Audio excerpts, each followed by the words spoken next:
Hi friends, Parvati పాత్రను కోల్పోయిన సౌకారి జానకి ఆ వివరాలేంటో ఈ వీడియోలో చూసేద్దాం. చిత్ర పరిశ్రమలో ఎవరి అదృష్టం ఎలా ఎప్పుడు తలుపు తడుతుందో ఎవరూ చెప్పలేం. ఒక సినిమా చాలు నటుల జీవితం మారిపోవటానికి. సౌకారు అనే సినిమాని తన ఇంటి పేరుగా మార్చుకున్న ఎన్నో అద్భుతమైన పాత్రల్లో మెప్పించిన జానకి గారు ఇక అక్కినేని నాగేశ్వరరావు నటించిన దేవదాస్ మూవీ గురించి చెప్పడానికి పదాలే చాలవు. దేవదాసుగా అక్కినేని నాగేశ్వరరావు, పార్వతిగా సావిత్రి గారు ఆ పాత్రలో జీవించేశారు. అయితే పార్వతి పాత్రకి తొలుత అనుకున్నది సౌకారి జానకినంట.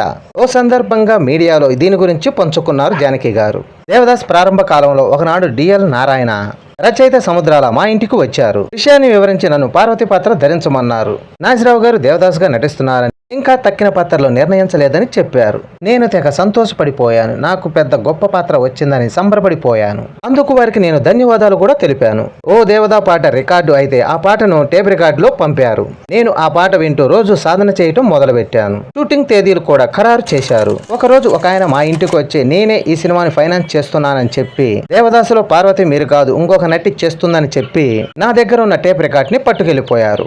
నేను చాలా కుంగిపోయాను. తర్వాత ఆ పాత్రను సావిత్రి గారు చేస్తున్నారని తెలుసుకొని, అయితే ఆ సినిమా చూశాక ఒక గొప్ప నటి పార్వతి పాత్రలో అద్భుతంగా నటించిందని సావిత్రిని మనసారా కౌగిలించుకొని అభినందించాను అంటూ పార్వతి పాత్ర ఆమె చేయకపోవటానికి వెనక కారణాన్ని చెబుతూ ఒక సందర్భంలో మీడియాకి తెలియపరిచింది. ఈ వీడియో నచ్చితే లైక్ చేయండి, షేర్ చేయండి, ప్లీజ్ సబ్స్క్రైబ్ చేయండి.